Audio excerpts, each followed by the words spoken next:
ದೇವರಿಗೆ ಮಹಿಮೆ ಉಂಟಾಗಲಿ. ವಿಶ್ವದ ಯಾವ ಯೂನಿವರ್ಸಿಟಿಯು ಕಲಿಸದೇ ಇರ್ತಕ್ಕಂಥದ್ದನ್ನ ಬಡತನ ಎಂತಕ್ಕಂಥದ್ದು ಕಲಿಸ್ತಕ್ಕಂಥದ್ದಾಗಿದೆ. ಅನೇಕರು ಬಡತನ ಅಂದ್ರೆ ಅದು ಒಂದು ಶಾಪ ಅಂತ ಹೇಳಿ ಅಂದ್ಕೊಂಡಿದ್ದಾರೆ. ಆದರೆ ಅದು ತಪ್ಪಾಗಿರ್ತಕ್ಕಂಥದ್ದಾಗಿದೆ. ಬಡತನ ಒಂದು ವಿಶ್ವವಿದ್ಯಾಲಯ ಇದ್ದ ಹಾಗೆ. ಈ ವಿಶ್ವವಿದ್ಯಾಲಯಕ್ಕೆ ಯಾವುದೇ ವಿಧವಾಗಿರ್ತಕ್ಕಂಥ ಶುಲ್ಕ ಇಲ್ಲ, ಯಾವುದೇ ವಿಧವಾಗಿರ್ತಕ್ಕಂಥ ಅರ್ಹತೆ ಇಲ್ಲ, ಯಾವುದೇ ವಿಧವಾಗಿರ್ತಕ್ಕಂಥ ಬಣ್ಣದವರಾಗಿರಬಹುದು, ಯಾವುದೇ ಭಾಷೆ ಆಗಿರಬಹುದು. ಒಂದು ವೇಳೆ ಮೂಕನಾಗ್ಲಿ, ಮಾತಾಡ್ಲಿಕ್ಕೆ ಬರೋನಾಗ್ಲಿ ಆಗಿದ್ರೂ ಪರವಾಗಿಲ್ಲ. ಇದು ಎಲ್ಲರಿಗೂ ಸಹ ತೆರೆದಿರ್ತಕ್ಕಂಥ ವಿಶ್ವವಿದ್ಯಾಲಯ. ಪ್ರತಿದಿನ ಪ್ರತಿಕ್ಷಣ ತೆರೆದಿರ್ತಕ್ಕಂಥ ವಿಶ್ವವಿದ್ಯಾಲಯ. ವಿಶ್ವದಲ್ಲೇ ಎಲ್ಲಕ್ಕಿಂತಲೂ ಶ್ರೇಷ್ಠವಾದ ಒಂದು ವಿಶ್ವವಿದ್ಯಾಲಯ ಇದೆ ಅಂತಂದ್ರೆ ಅದುವೇ ಬಡತನ ಪ್ರಿಯರೇ. ಬಡತನ ಅದು ಒಂದು ಶಾಪ ಅಲ್ಲ. ಬಡತನಗಳಲ್ಲಿ ವಿವಿಧ ವಿಧಗಳಿವೆ. ಒಂದು ಆತ್ಮಿಕ ಬಡತನ, ಶಾರೀರಿಕ ಬಡತನ, ಭಾವನಾತ್ಮಕ ಬಡತನ. ಭಾವನಾತ್ಮಕ ಬಡತನ ಅಂದ್ರೆ ಪ್ರೀತಿಯ ಕೊರತೆ, ಭಾವನೆಗಳಿಗೆ ಬೆಲೆ ಸಿಗದೇ ಇರತಕ್ಕಂಥ ಸ್ಥಿತಿ. ಹೀಗೆ ಯಾವುದೇ ವಿಧವಾದ ಬಡತನ ಇದ್ದರೂ ಸಹ ಅದರಿಂದ ನಾವು ಬೆಲೆ ಕಟ್ಟಲಿಕ್ಕೆ ಆಗದೆ ಇರ್ತಕ್ಕಂಥ ಪಾಠಗಳನ್ನ ನಾವು ಕಲಿತೇವೆ ಅಂತಕ್ಕಂಥದ್ದೇ ಮುಖ್ಯವಾಗಿರ್ತಕ್ಕಂಥ ಸಂಗತಿಯಾಗಿದೆ. ಈ ಬಡತನ ಅಂತಕ್ಕಂಥದ್ದು ನಮ್ಮನ್ನ ಏನ್ ಮಾಡ್ತದೆ ಅಂತಂದ್ರೆ ಸರಿಯಾದ ದಾರಿಯನ್ನ ಹುಡುಕಲು ಅದು ನಮ್ಮನ್ನು ನಡೆಸ್ತದೆ. ಮಾತ್ರವಲ್ಲ, ಬಡತನ ಅಂತಕ್ಕಂಥದ್ದು ನಾವು ಎಷ್ಟೇ ಸರ ಬಿದ್ರೂ ಸಹ ಏಳುವಂತೆ ಮಾಡ್ತಕ್ಕಂಥದ್ದಾಗಿದೆ. ಅಂತ ತಾಕತ್ತು ಬಡತನಕ್ಕಿದೆ. ಸೋಲಿನಲ್ಲೂ ಗೆಲ್ಲುವ ಒಂದು ಬಲವನ್ನು ನೀಡತಕ್ಕಂಥದ್ದು ಬಡತನ ಆಗಿದೆ. ಬಡತನ ನಮ್ಮನ್ನ ಗಟ್ಟಿ ಮಾಡ್ತಕ್ಕಂಥದ್ದಾಗಿದೆ, ಅಂದ್ರೆ ನಮ್ಮನ್ನ ಸದೃಢ ಮಾಡ್ತಕ್ಕಂಥದ್ದಾಗಿದೆ. ಬಡತನ ನಮ್ಮನ್ನ ಹೊಸ ದಾರಿಯನ್ನು ಹುಡುಕಲು ಪ್ರೇರೇಪಣೆ ಮಾಡ್ತಕ್ಕಂಥದ್ದಾಗಿದೆ. ಬಡತನ ಇರೋದ್ರಲ್ಲಿ ತೃಪ್ತಿಯನ್ನ ಅದು ಕಲಿಸ್ತಕ್ಕಂಥದ್ದಾಗಿದೆ. ಇಂದು ನಾನು ಸಹ ಅನೇಕ ವಿಧವಾದ ಬಡತನದಲ್ಲಿ ಹಾದು ಬಂದು ಇವತ್ತು ಸದೃಢವಾಗಿ ನಿಂತಿದ್ದೇನೆ. ಅವುಗಳು ನನಗೆ ಅನೇಕ ಪಾಠಗಳನ್ನ ಕಲಿಸಿದೆ. ಆ ಪಾಠಗಳನ್ನು ನಾನು ಕಲಿತವನಾಗಿದ್ದೇನೆ. ಹೀಗೆ ಬಡತನ ನಮ್ಮೊಬ್ಬರಿಗೂ ಸಹ ಒಂದೊಂದು ವಿಧವಾದ ಪಾಠಗಳನ್ನ ಅದು ಕಲಿಸ್ತಕ್ಕಂಥ ವಿಶ್ವವಿದ್ಯಾಲಯವಾಗಿದೆ ಪ್ರಿಯರೇ. ಅದರಿಂದ ಇಂದು ನಿಮ್ಮ ಬಡತನದ ನಿಮಿತ್ತ ನೀವು ಯಾವ ಪಾಠವನ್ನ ಕಲಿತಿದ್ದೀರಿ ಎಂಬುದನ್ನ ನೀವು ನಮ್ಮ ಕಮೆಂಟ್ ಬಾಕ್ಸ್ ಅಲ್ಲಿ ಹಾಕೋದಾದ್ರೆ ನಾನು ಸಹ ಅದನ್ನು ತಿಳ್ಕೊಂಡು ದೇವರಿಗೆ ಮಹಿಮೆ ಮಾಡ್ತೇನೆ. ವಿಶೇಷವಾಗಿ ನಾವು ಇತ್ತೀಚಿನ ದಿನಗಳಲ್ಲಿ ನಮ್ಮ ಮೋದಿಯವರು ಇಟಲಿ ಪ್ರವಾಸದಲ್ಲಿರುವಂಥ ಸಮಯದಲ್ಲಿ ಅಲ್ಲಿ ಒಬ್ಬ ಇಟಲಿಯ ಪ್ರಧಾನಿಯನ್ನು ಅವ್ರು ಭೇಟಿ ಆಗ್ತಾರೆ, ಮೆಲೋನಿ ಎಂಬತಕ್ಕಂಥವ್ರನ್ನ.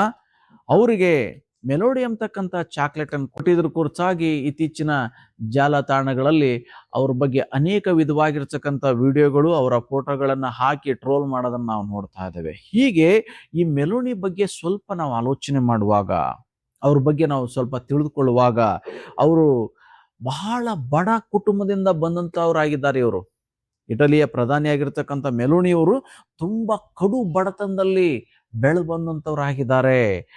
ಅವರ ತಾಯಿ ಗರ್ಭಿಣಿ ಇರುವಂತ ಸಮಯದಲ್ಲಿ ಈ ಮಗು ನನಗೆ ಬೇಡ, ಈ ಮಗುನ ಸಾಕ್ಲಿಕ್ಕೆ ಆಗೋದಿಲ್ಲ ಎಂಬುದಾಗಿ ಮೆಲೋನಿಯವರ ಹೊಟ್ಟೆಯಲ್ಲಿರುವಾಗ ಅವ್ರನ್ನ ಅಬಾರ್ಷನ್ ಮಾಡಿಸ್ಕೊಳ್ಲಿಕ್ಕೆ ಹಾಸ್ಪಿಟ್ಲ್ಗೆ ಅವ್ರು ಹೋಗಿದ್ರು.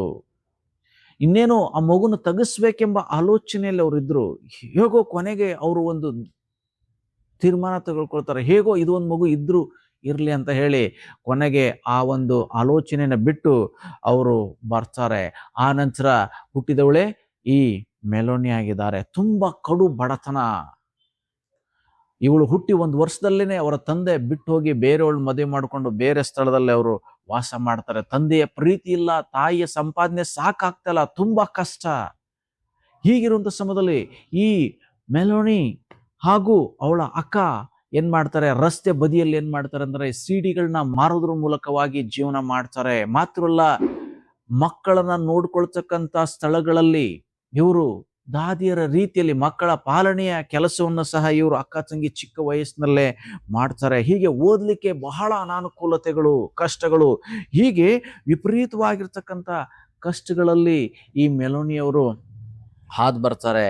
ಹೀಗೆ ಮಾತ್ರವಲ್ಲ, ಬಾರಲ್ಲಿ ಅವಳು ಮದ್ಯವನ್ನ ಸಪ್ಲೈ ಮಾಡ್ತಕ್ಕಂಥ ಕೆಲಸವನ್ನು ಸಹ ಈ ಮೆಲೋನಿಯವರು ಮಾಡಿದ್ರು ಎಂಬುದಾಗಿ ಅವರ ಚರಿತ್ರೆಯಲ್ಲಿ ನಾನು ತಿಳ್ಕೊಂಡೆ. ಹೀಗೆ ಬಹಳ ಕಷ್ಟ, ಬಹಳ ಸುಂದರಿ ನೋಡ್ಲಿಕ್ಕೆ, ಆದರೆ ಮನೇಲಿ ಬಹಳ ಕಷ್ಟ, ಬಹಳ ನೋವು, ಬಹಳ ಸಂಕಟ, ಇರ್ಲಿಕ್ಕೆ ಸರಿಯಾಗಿರ್ತಕ್ಕಂಥ ಮನೆ ಇಲ್ದಿರ್ತಕ್ಕಂಥ ಸ್ಥಿತಿಯಿಂದ ಈ ಮೆಲೋನಿಯವರು ಬಂದ್ರು ಎಂಬುದಾಗಿ ಅವ್ರ ಬಗ್ಗೆ ನಾನು ನೋಡ್ತಾ ಇದ್ದೆ ಪ್ರೇರೆ. ಹೀಗೆ ಈ ಬಡತನ ಅಂತಕ್ಕಂಥದ್ದು ಮೆಲೋನಿಯನ್ನ ಯಾವ ರೀತಿಯಲ್ಲಿ ಸದೃಢ ಮಾಡಿದೆ, ಬಲಪಡಿಸಿದೆ, ಪಾಠಗಳನ್ನು ಕಲಿಸಿದೆ ಎಂಬ ನೋಡುವಾಗ, ಅವರು ಚಿಕ್ಕ ವಯಸ್ಸಲ್ಲೇ ರಾಜಕೀಯ ಆಸಕ್ತಿಯನ್ನು ಅವರು ಹೊಂದಿದ್ರಿಂದ ಅವ್ರೇನ್ ಮಾಡ್ತಾರೆ ಅಂತಂದ್ರೆ, ಮುಂದೆ ಒಂದು ದಿನ 2022ರಲ್ಲಿ ಇಟಲಿಯ ಮೊದಲ ಮಹಿಳಾ ಪ್ರಧಾನಮಂತ್ರಿಯಾಗಿ ಅವರು ಆಯ್ಕೆ ಆಗ್ತಾ ಇದ್ದಾರೆ. ಅಂದ್ರೆ ಈ ಒಂದು ಮೆಲೋನಿ ಅವರು ಹಾದು ಬಂದಂತ ದಾರಿಯನ್ನು ನೋಡುವಾಗ ಎಷ್ಟೋ ಕಷ್ಟಗಳು, ಎಷ್ಟೋ ಸಮಸ್ಯೆಗಳು, ಎಷ್ಟೋ ಹೋರಾಟಗಳು, ಅವುಗಳ ಮಧ್ಯದಲ್ಲಿ ಸಹ ಏನ್ ಮಾಡಿದ್ರು ಅಂತಂದ್ರೆ ಇವರು ಮುಂದೆ ಬಂದ್ರು. ಹೀಗೆ ಆ ಬಡತನ ಕಲಿಸಿರ್ತಕ್ಕಂಥ ಪಾಠಗಳು ಅವಳನ್ನ ಮುಂದೊಂದು ದಿನ ಏನ್ ಮಾಡ್ತಪ್ಪ ಅಂತಂದ್ರೆ, ಇಟಲಿ ದೇಶದ ಮೊದಲ ಮಹಿಳಾ ಪ್ರಧಾನಿಯಾಗಿ ಅದು ಮಾಡಿಸು ಪ್ರೇರೆ. ಅದರಿಂದ ಇವತ್ತು ನಾನು ನೀವು ಹಾದು ಹೋಗ್ತಕ್ಕಂಥ ಬಡತನಗಳು ಅವು ನಮ್ಮನ್ನ ನೆಕ್ಸ್ಟ್ ಲೆವೆಲ್ ತೆಗೆದುಕೊಂಡು ಹೋಗ್ಲಿಕ್ಕೆ ಬಂದಿದೆ ವಿನಃ ಅವು ನಮಗೆ ಶಾಪವಾಗಿಲ್ಲ. ಆದರೆ ನಾವು ಅವುಗಳನ್ನ ಉಪಯೋಗಿಸಿಕೊಂಡು, ಬಡತನ ಎಂಬ ಮೆಟ್ಟಿಲನ್ನು ಉಪಯೋಗಿಸಿಕೊಂಡು ನಾವೇನ್ ಮಾಡಬೇಕಾಗಿದೆ, ಡೇ ಬೈ ಡೇ ಮೇಲೆ ಬರಬೇಕಾಗಿದೆ. ಹಾಗೆ ಬರೋದ್ರ ಮೂಲಕವಾಗಿ ಏನ್ ಮಾಡಬೇಕಾಗಿದೆ ಅಂದ್ರೆ, ನಾವು ಬಡತನವನ್ನು ಒಂದು ಚಾಲೆಂಜ್ ಆಗಿ ತೆಗೆದುಕೊಂಡು ಜೀವಿಸ್ತಕ್ಕಂಥದ್ದು ಬಹಳ ಮುಖ್ಯ. ಇನ್ನು ನಾವು ಬೈಬಲ್ ವಿಷಯಕ್ಕೆ ಬರುವಂತ ಸಮಯದಲ್ಲಿ ಯೇಸು ಸ್ವಾಮಿ ಸಹ ಏನ್ ಮಾಡ್ತಾರೆ, ಬಡಗಿಯ ಕುಟುಂಬದಲ್ಲಿ ಬಡವನಾಗಿ ದೀನನಾಗಿ ಬಂದನು. ಆತನು ಹುಟ್ಟಲಿಕ್ಕೆ ಒಳ್ಳೆ ಸ್ಥಳ ಇರಲಿಲ್ಲ, ಗೋದಲಿಯಲ್ಲಿ ಹುಟ್ಟಿದನು ಎಂಬುದಾಗಿ ನಾವು ನೋಡ್ತಾ ಇದ್ದೇವೆ. ಹಾಗೆ ಬೆಳೆದವರು ದೊಡ್ಡವರಾಗ್ತಾ ಬಂದ ಹಾಗೆ ಮತ್ತಾಯನ ಬರೆಸುವಾರ್ತೆ ಹೇಳ್ತಾರೆ, ನರಿಗಳಿಗೆ ಗುದ್ದುಗಳಿವೆ, ಆದರೆ ನನಗಾದರೂ ತಲೆ ಇಡುವಷ್ಟು ಜಾಗ ಇಲ್ಲ ಎಂಬುದಾಗಿ ಮತ್ತಾಯ 8:20ರಲ್ಲಿ ಸ್ವಾಮಿ ಹೇಳೋದ್ರ ಬಗ್ಗೆ ನಾವು ನೋಡ್ತಾ ಇದ್ದೇವೆ. ಸ್ವಾಮಿ ನಾವು ನಿಮ್ಮ ಹಿಂದೆ ಬರ್ತೇವೆ, ನಾವು ನಿಮ್ಮ ಹಿಂದೆ ಬರ್ತೇವೆ ಎಂಬುದಾಗಿ ಹೇಳ್ತಕ್ಕಂಥ ಜನರಿಗೆ ಕರ್ತನು ಹೇಳಿದ್ನು, ನನ್ನನ್ನು ಯಾಕೆ ಹಿಂಬಾಲಿಸ್ತೀರಾ, ನರಿಗಳಿಗೆ ಗುದ್ದುಗಳಿದೆ, ನನಗೇನಿಲ್ಲ, ಒಂದು ಮನೆನೂ ಇಲ್ಲ ಅನ್ನೋ ಉದ್ದೇಶದಿಂದ ಅವ್ರು ಹೇಳಿದ. ಅಂದ್ರೆ ಅಷ್ಟು ಬಡತನದಲ್ಲೇ ಅವರು ಯೇಸು ಸ್ವಾಮಿ ಲೋಕದಲ್ಲಿ ಇದ್ರು. ಯಾಕಂದ್ರೆ ನಮ್ಮನ್ನು ಶ್ರೀಮಂತರಾಗಿ ಮಾಡೋದಕ್ಕೋಸ್ಕರ. ಹಾಗೆ ಲಾಜರನ ಕುರಿತಾಗಿ ನಾವು ಲೂಕನ್ ಬರೆಸುವಾರ್ತೆ 16ನೇ ಅಧ್ಯಾಯ 19-25ರಲ್ಲಿ ಅಲ್ಲಿ ಒಬ್ಬ ಲಾಜರನ ಬಗ್ಗೆ ನೋಡ್ತೇವೆ. ಅಲ್ಲಿ ಒಬ್ಬ ಐಶ್ವರ್ಯವಂತನ ಕುರಿತಾಗಿ ನೋಡ್ತಾ ಇದ್ದೇವೆ. ಈ ಲಾಜರನು ಬಡವನಾಗಿದ್ರು ಸಹ ದೇವರನ್ನ ದೃಷ್ಟಿಸಿದನು ಎಂಬುದಾಗಿ ಅಲ್ಲಿ ನೋಡ್ತಾ ಇದ್ದೇವೆ ಪ್ರೇರೆ. ಹೀಗೆ ಆ ಶ್ರೀಮಂತನ ಮೇಜಿನ ಬಳಿಯಲ್ಲಿ ಬಿದ್ದಂತ ತುಂಡುಗಳನ್ನ ತಿಂದು ಬದುಕ್ತಕ್ಕಂತ ಒಬ್ಬ ಲಾಜರ, ಮೈಯೆಲ್ಲ ಗಾಯವಾಗಿರ್ತಕ್ಕಂಥ ಲಾಜರ ಒಂದು ದಿನ ಸಾಯುವಾಗ ಏನಾಗ್ತದೆ, ದೇವದೂತರು ಬಂದು ತೆಗೆದುಕೊಂಡು ಹೋಗಿ ಅಬ್ರಹಾಮನಿಗೆ ಒರಗಿಸಿದ್ರು ಎಂಬುದಾಗಿ ನೋಡ್ತೇವೆ.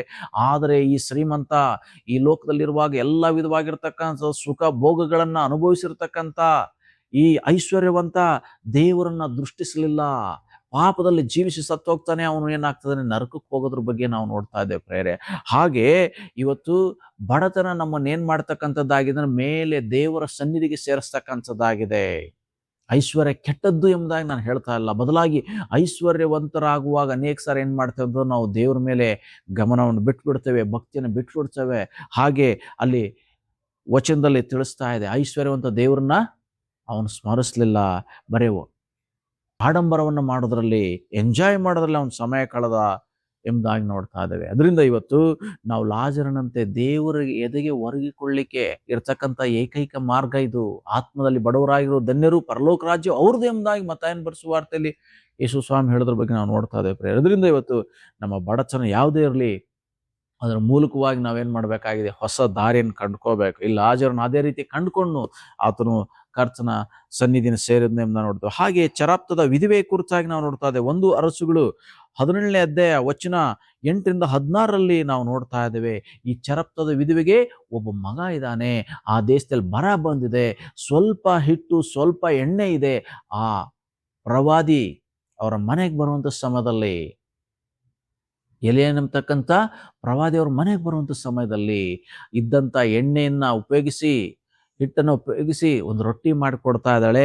ಆಗ ದೇವ್ರು ಏನ್ ಮಾಡ್ತಾ ಇದ್ದಾನೆ, ಆ ಪ್ರವಾದಿಗೆ ಅಲ್ಲಿ ಆ ವಿಧವೆ ಮನೆಯಲ್ಲಿ ಸಾಕ್ತಾ ಇದ್ದಾರೆ. ಹೀಗೆ ಆ ತಿರುಗಿ ಮಳೆ ಬರುವವರೆಗೂ ಏನಾಗ್ತದೆ ಅಂತಂದ್ರೆ ಆ ಪ್ರವಾದಿ ಮತ್ತು ವಿಧವೆ ಮಗ ಸ್ವಲ್ಪ ಎಣ್ಣೆ ಸ್ವಲ್ಪ ಹಿಟ್ಟಲ್ಲಿ ಬದುಕಿದ್ರು ಎಂಬುದಾಗಿ ನಾವು ದೇವ್ರ ವಾಕ್ಯದಲ್ಲಿ ನೋಡ್ತಾ ಇದ್ದೇವೆ. ಅಂತಂದ್ರೆ ಆ ವಿಧವೆ ಬಡತನದಲ್ಲಿದ್ಲು, ಏನೂ ಇಲ್ಲದಂತ ಸ್ಥಿತಿಯಲ್ಲಿದ್ಲು. ಆದರೆ ಆ ಸ್ಥಿತಿಯಲ್ಲಿ ಅವಳು ಒಂದು ಕಲಿಸ್ಲು, ಏನಂತಂದ್ರೆ ಯೆಹೋವನು ಸರ್ವೋತ್ತಮನೆಂದು ಅವಳು ಅನುಭವದಿಂದ ಸೌದು ನೋಡಿದ್ಲು. ಪ್ರೇಯರೇ, ಇವತ್ತು ನಾನು ನೀವು ನಮಗೆ ಬಂದಿರತಕ್ಕಂಥ ಬಡತನ ಯಾವುದಕ್ಕಾಗಿ? ಕರ್ತನು ಯಾರಾಗಿದ್ದಾನೆ ಎಂಬುದಾಗಿ ನಾವು ಅನುಭವಿಸಿ ತಿಳಿದುಕೊಳ್ಳೋದಕ್ಕಾಗಿಯೇ ಹೊರತು ನಮ್ಮನ್ನು ನಾಶ ಮಾಡ್ಲಿಕ್ಕಲ್ಲ ಎಂಬುದನ್ನು ಯಾವಾಗಲೂ ನೆನಪಿಟ್ಕೊಳ್ಬೇಕು. ಮಾತ್ರವಲ್ಲ, ಅಪೊಸ್ತಲನಾದ ಪೌಲ್ ಏನ್ ಮಾಡ್ತಾನೆ? ಅನೇಕ ಕಷ್ಟಗಳನ್ನ, ಹಸುವೆಗಳನ್ನ, ಕೊರತೆಗಳನ್ನ ಸಹಿಸಿಕೊಂಡು ಎಂಬುದಾಗಿ 2 ಕೊರಿಂಥ 11:27 ನಾವು ನೋಡ್ತಾ ಇದ್ದೇವೆ ಪ್ರೇಯರೇ. ಹೀಗೆ ಪೌಲ್ನು ಅನೇಕ ಸೇವೆ ಮಾಡಿದ್ನು, ಅನೇಕ ಕಷ್ಟಗಳನ್ನ ಪಟ್ಟು ಹಸುವಿಂದ ಇದ್ದನು. ಯಾವುದಕ್ಕಾಗಿ ಅಂತಂದ್ರೆ ಆತನು ಮೇಲಿಟ್ಟಿರ್ತಕ್ಕಂಥ ಒಂದು ನಿರೀಕ್ಷೆಗಾಗಿ, ಮೇಲಿಟ್ಟಿರ್ತಕ್ಕಂಥ ಆಶೀರ್ವಾದಕ್ಕಾಗಿ ಆತನು ಬಡತನವನ್ನ ಗಣನೆಗೆ ತೆಗೆದುಕೊಳ್ಳಲಿಲ್ಲ. ಅದರಿಂದ ಇವತ್ತು ನಮ್ಮ ಯಾವ ಸ್ಥಿತಿಯಲ್ಲಿದ್ದೇವೋ ನಾವು ಅದೇ ಸ್ಥಿತಿಯಲ್ಲಿ ಏನು ಮಾಡಬೇಕಾಗಿದೆ ಅಂತಂದರೆ ನಾವು ತೃಪ್ತರಾಗೋದನ್ನು ಕಲ್ತ್ಕೋಬೇಕಾಗಿದೆ. ನಾವು ನಿರಾಶೆಗೆ ಒಳಗಾಗೋದು ಬೇಡ, ಅಡ್ಡ ದಾರಿಯನ್ನು ಹಿಡಿಯೋದು ಬೇಡ, ನನ್ನ ಜೀವಿತ ಮುಗೀತು ಇಷ್ಟೇ ಅಂತ ಹೇಳಿ ನೆನೆಸೋದು ಬೇಡ. ನಿಮ್ಮ ಎಲ್ಲ ಸ್ಥಿತಿಯಲ್ಲಿಯೂ ನಿರ್ಮಾಣಿಕನಾದ ಕರ್ತನು ನಿಮ್ಮೊಂದಿಗಿದ್ದಾನೆ ಎಂಬುದಾಗಿ ಯಾವಾಗಲೂ ನೀವು ತಿಳ್ಕೊಳ್ತಕ್ಕಂಥದ್ದು ಬಹಳ ಪ್ರಾಮುಖ್ಯವಾಗಿದೆ. ಕೊನೆಯದಾಗಿ ರೋಮ 8:28 ಈ ರೀತಿ ಇದ್ದೇವೆ: ದೇವರ ಸಂಕಲ್ಪದ ಮೇರೆಗೆ ಕರೆಯಲ್ಪಟ್ಟು ದೇವರನ್ನ ಪ್ರೀತಿಸುವವರ ಹಿತಕ್ಕಾಗಿ ಎಲ್ಲವೂ ಒಳ್ಳೆಯದಕ್ಕಾಗಿ ಆಗ್ತದೆ ಎಲ್ಲ ಕಾರ್ಯ ಎಂಬುದಾಗಿ ದೇವರ ವಾಕ್ಯದಲ್ಲಿ ನೋಡ್ತೇವೆ. ಅದರಿಂದ ಇವತ್ತು ನಾನು ನೀವು ಹಾದು ಹೋಗ್ತಕ್ಕಂಥ ಸ್ಥಿತಿ ಎಂಥ ಕಠಿಣ ಸ್ಥಿತಿ ಇರ್ಬೋದು, ಈ ಸ್ಥಿತಿ ನಮ್ಮನ್ನ ದೇವರಿಗೆ ಹತ್ರ ಮಾಡಲಿಕ್ಕೆ, ನಮ್ಮನ್ನ ನೆಕ್ಸ್ಟ್ ಲೆವೆಲ್ಗೆ ತೆಗೆದುಕೊಂಡು ಹೋಗ್ಲಿಕ್ಕೆ, ಮುಂದಿನ ಹಂತಕ್ಕೆ ನಮ್ಮ ನಡೆಸಲಿಕ್ಕೆ ನಮ್ಮ ಬಡತನ, ನಮ್ಮ ಕೊರತೆಗಳಿದೆ ಹೊರತು ಅದು ನಮ್ಮನ್ನು ನಾಶ ಮಾಡಲಿಕ್ಕಿಲ್ಲ. ಅದರಿಂದ ನೀವು ಯಾವುದೇ ಸ್ಥಿತಿಯಲ್ಲಿದ್ದರೂ ಕರ್ತನ ಹಸ್ತಕ್ಕೆ ನಿಮ್ಮನ್ನು ನೀವು ಒಪ್ಪಿಸ್ಕೊಟ್ಟು ಪ್ರಾರ್ಥನೆ ಮಾಡಿ, ಕರ್ತನೇ ಎಲ್ಲ ಬಡತನಗಳಲ್ಲಿ ನನಗೆ ಏನು ನಿನ್ನ ಪಾಠ ಕಲಿಸ್ಬೇಕೆಂಬುದಾಗಿದೆಯೋ ಅದನ್ನು ನಾನು ಕಲಿಸ್ಕೊಳ್ಳಲಿಕ್ಕೆ, ನಾನು ಮುಂದಿನ ಹಂತಕ್ಕೆ, ಉನ್ನತವಾದ ಹಂತಕ್ಕೆ ನಾನು ಹೋಗ್ಲಿಕ್ಕೆ ನನಗೆ ಸಹಾಯ ಕೊಡು ಎಂಬುದಾಗಿ ನಾವು ಪ್ರಾರ್ಥನೆ ಮಾಡೋಣ. ಯೇಸು ಪ್ರಭು ಈ ಸಮಯಕ್ಕಾಗಿ ಸ್ತೋತ್ರ. ಹೌದು, ವಿಶ್ವದ ಯಾವ ವಿಶ್ವವಿದ್ಯಾಲಯವು ಕಲಿಸದೇ ಇರತಕ್ಕಂಥ ಪಾಠವನ್ನ ಆ ಬಡತನ ಅಂತಕ್ಕಂಥದ್ದು ನಮಗೆ ಕಲಿಸ್ತಕ್ಕಂಥದ್ದಾಗಿದೆ. ಇವತ್ತು ನಾವು ಬಡತನದಲ್ಲಿ ಇದ್ದೇವೆ ಅಂದರೆ ಅದು ನಮ್ಮ ಶಾಪ ಅಲ್ಲ, ನಮ್ಮ ಪೂರ್ವಿಕರ ಶಾಪ ಅಲ್ಲ, ಬದಲಾಗಿ ಅದರಿಂದ ನಮಗೆ ನೀವು ಪಾಠಗಳನ್ನು ಇಟ್ಟಿದ್ದೀವಿ ಸ್ವಾಮಿ. ಆ ಪಾಠಗಳನ್ನು ಕಲಿತು ನಾವು ದಿನ ದಿನ ಹಂತವಾಗಿ ಮೇಲೆ ಬರೋಕ್ಕೆ, ನಿನ್ನ ನಾಮವನ್ನು ಮಹಿಮೆ ಮಾಡೋಕ್ಕೆ ಸಹಾಯ ಮಾಡು. ಸಂತೃಷ್ಟಿಕರವಾದ ಭಕ್ತಿಯು ದೊಡ್ಡ ಲಾಭವೇ ಸರಿ ಎಂಬುದಾಗಿ ಹೇಳುವಂತೆ ಸ್ವಾಮಿ, ನೀವು ನಮಗೆ ಇಟ್ಟಿರುವಂಥ ಸ್ಥಿತಿಯಲ್ಲೇ ನಾವು ಸಂತೋಷವಾಗಿಯೂ ಸಮಾಧಾನದಿಂದ ಇರುವಂತೆ ಆ ಬಡತನ ಎಂಬ ಮೆಟ್ಟಲುಗಳನ್ನು ಏರಿ ನಾವು ಮೇಲೆ ಬರೋಕ್ಕೆ ಎಲ್ಲ ವಿಷಯದಲ್ಲಿ ಸಹಾಯ ಮಾಡು. ಹಾಗೆ ಮಾಡೋ ದೇವರಾಗಿರೋದಕ್ಕಾಗಿ ಸ್ತೋತ್ರ. ಯೇಸುವಿನ ಹೆಸರಲ್ಲಿ ಪ್ರಾರ್ಥಿಸುತ್ತೇವೆ ಪರಲೋಕ ತಂದೆಯೇ, ಆಮೆನ್. ಈ ಸಂದೇಶ ನಿಮಗೆ ಆಶೀರ್ವಾದಕರವೂ ಪ್ರಯೋಜನಕರವೂ ಆಗಿರೋದಾದರೆ ಇದನ್ನು ಇತರರಿಗೆ ಶೇರ್ ಮಾಡೋದ್ರ ಮೂಲಕ ಇತರರು ಸಹ ಬಲ ಹೊಂದಲಿಕ್ಕೆ ಸಹಕರಿಸಬೇಕಾಗಿ ವಿನಂತಿಸಿಕೊಳ್ತೇನೆ.